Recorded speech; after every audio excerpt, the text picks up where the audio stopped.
অর্থাৎ নবী বলেন, যে ব্যক্তি কোরআন শিখে, কোরআনকে সমাজে বাস্তবায়ন করার জন্য চেষ্টা করে, কোরআন যেটা হালাল বলেছেন হালাল হিসাবে মেনে নেয়, কোরআন যেটা হারাম বলেছেন হারাম হিসাবে সেটাকে মেনে নেয়, কিয়ামতের ওই কঠিন ময়দানে আল্লাহ তাকে একা জান্নাতে প্রবেশ করাবেন। শুধু তাই না, বরং 10 জন ব্যক্তিকে সুপারিশ করার জন্য অনুমতি দিবেন, দিয়ে বলবেন, ওগো গোলাম যাও, দুনিয়ার জমিনে এই কোরআন শিখার জন্য, কোরআন বাস্তবায়ন করার জন্য যারা তোমার পিছনে খেটেছে, তোমার বাবা মা তোমাকে কোরআন শিক্ষা দেওয়ার জন্য চেষ্টা করেছে, আজকে অপরাধের কারণে তারা জাহান্নামে যাবে আর তুমি জান্নাতে যাবে, এটা কোনোদিন হতে পারে না।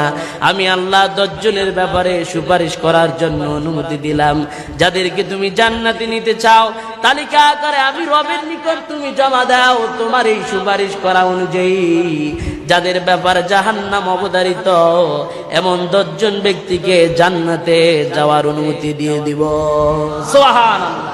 যারা কোরআন শিখে সে অনুযায়ী আমল করে, নিজে একা জান্নাতে যাবে তা না, সাথে 10 জনকে অনুমতি দিবেন যাদের ব্যাপারে কুল্লুহুম কদ ওয়াজাবাত লাহুন নার, নার মানে হচ্ছে আগুন, ওয়াজাবাত মানে ওয়াজিব হয়ে গেছে, একেবারে জাহান্নামীদের তালিকায় নাম উঠে গেছে, এরকম 10 জন ব্যক্তিকে সুপারিশ করে।